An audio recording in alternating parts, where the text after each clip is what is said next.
Hozir siz ko'radigan uyi narxi sizga albatta yoqadi. 2 sotuvga tushgan, 7 ta xona, kirib yashaydigan, tayyor, pishgan g'ishtdan qurilgan. Narxi 105 ming. Zo'ra manzil Sergeli yangi trassasidan 5 kilometr kirganda Layli mahallada joylashgan. Darazadan kirib ikkita mashina tapchan qo'ysalar bo'ladi. Ikkala tomoni zeleniy zona qilingan, ikkinchi qavatda balkonlari ham bor. Kirganimizda chap qo'lda oshxona keladi. Oshxonaga duh konturning kotel o'rnatilgan, panoramli oynalar qilingan. Mana bu yerda kattagina mehmonxona, mana shunaqa yorqin abo'yli, oppoqqina eshiklar qilingan.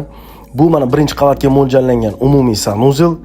Bu birinchi qavatdagi birinchi yotoqxonamiz. Qaranglar, bu yotoqxonadan orqa tomonga chiqasizlar, havo aylanadi, hamma xonalarga quyosh nuri tushadi. Bu birinchi qavatdagi ikkinchi yotoqxona. E'tibor berdinglarmi? Birinchi qavatda o'zida 3 ta xona bor, bitta mehmonxona, 2 ta yotoqxona. Ana endi ikkinchi qavat bilan tanishamiz. Bu birinchi, ichida sanuzeli bor, kattalar yotoqxonasi. Mana bu yerda esa birinchi bolalar yotoqxonasi joylashgan. Mana bu yerda ikkinchi bolalar yotoqxonasi ko'rib turganingizda hamma joy to'pli pol plus batareya desaydi. Bu ikkinchi qavatga mo'ljallangan umumiy sanuzel. Bu esa ikkinchi, ichida sanuzeli bor, kattalar yotoqxonasi. Atrofida maktab, bog'cha, hamma qulayliklar bor. Videoni mana shunaqa arzon narxda uy qidirganlarga yuborib qo'yinglar. Rahmat.